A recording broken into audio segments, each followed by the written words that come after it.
Well, hello everybody. Welcome to this episode of G Bear's Off-Grid Ways, a homestead in the desert. And yeah, today's kind of a lost day with the winds blowing again. Of course, the temperatures are way down from what they were.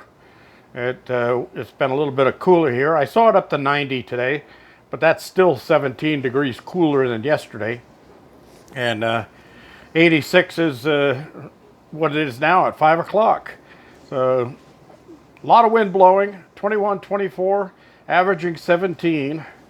And yep, I'll show you what I did today because I just had to do something. I couldn't just sit around and waste a whole day. Although I didn't sit around. I did go in and take a nice 1 hour nap. And you know, those 1 hour naps with the cool breeze blowing through the windows, just very comfortable. So we're heading on down to the chicken coop because today was intermingle day. Today was the day that I decided to set the coop up so that I could let the chicks visit each other and get used to each other. Of course, Nellie was being a little bit of a biatch and attacking a couple of the hens. But I had a little talk with her, right, Nellie? So here's the little chicks, and there's the opening. They can come through from one side to the other. And Nellie here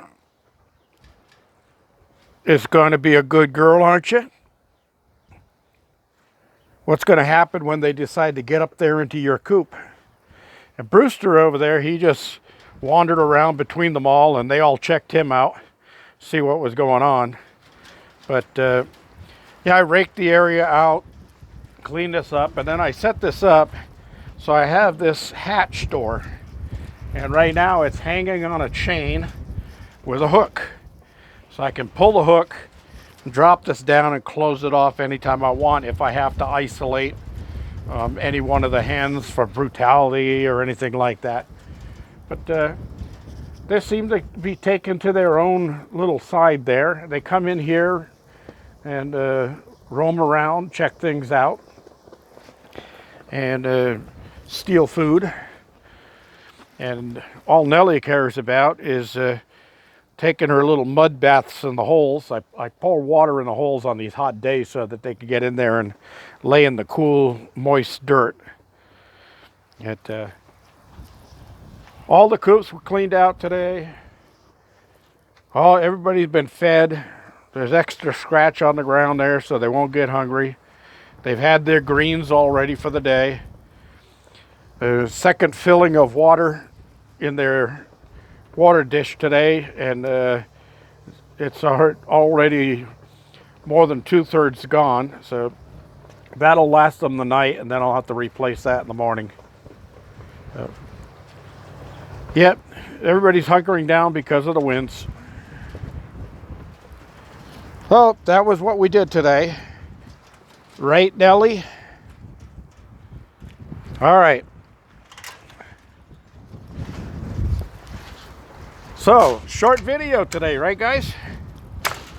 Boy, minutes viewed are going to be really low with this one. I'm only 4 minutes into a video, and the only other thing I could say is I did go through the oasis today and munched on a few ripe tomatoes and a couple of ripe strawberries and some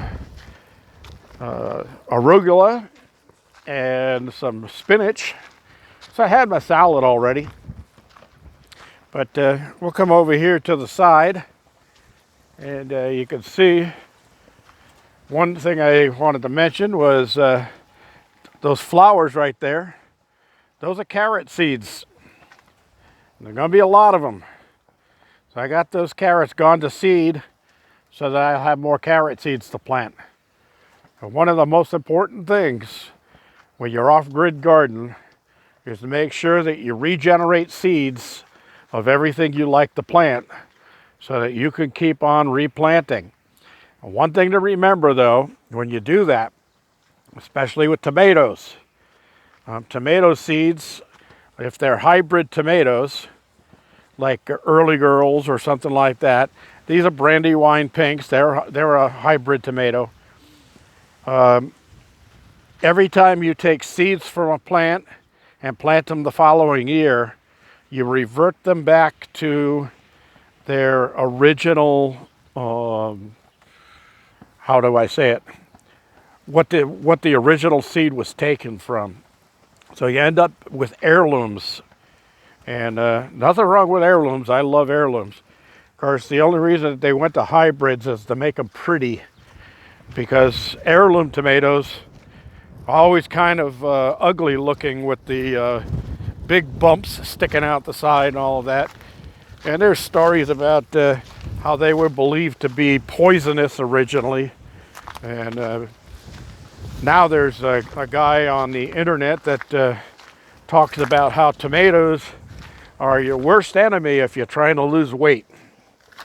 And I think that's one of the commercials on my channel, so I don't want to piss him off and go too deep into that and have him pull his ad from me.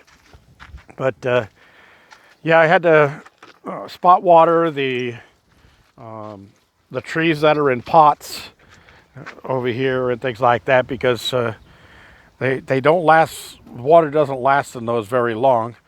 The gravity lets it run right out the bottom, so I've got to keep them watered so they don't dry out and die on me.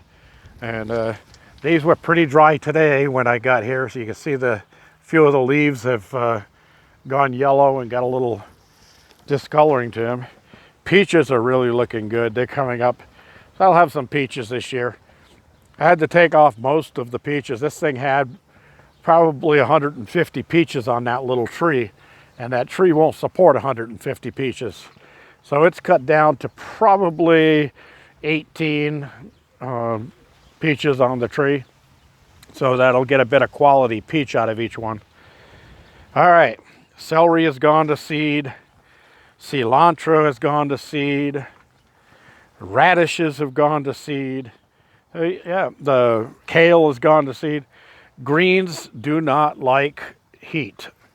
And what happens with greens is first they wilt, and then they bolt and go to seed. Here's a carrot going to seed because they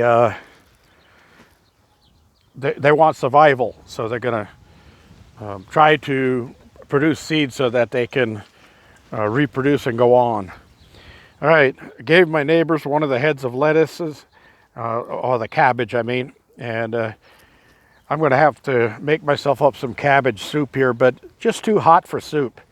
So tonight I'm making lasagna and garlic bread, and I'm cooking indoors because these winds out here are just ridiculous. All my corn is leaning over because of the wind, and some of my tomato plants are leaning over. So I'm going to have to get out here and tie these up, and I'll probably do that tomorrow. And then one of the other things I wanted to mention was, see how big these things are growing? They're going nuts. Well, you also should prune these if you got them in this close together. 2 feet apart if you're not going to prune them. And you can go 1 foot apart if you are going to prune them. And what you do for pruning is wherever a branch like this comes out, right in the arm right here, something like this, okay? This is a sucker, and it's really not going to do your plant very much good being there. So what you do is you pluck those off.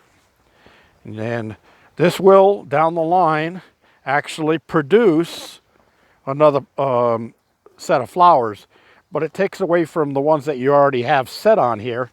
And what that does is it cuts back the quality of your tomatoes.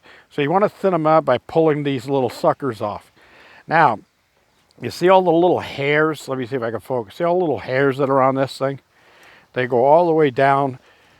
Those will actually turn into roots.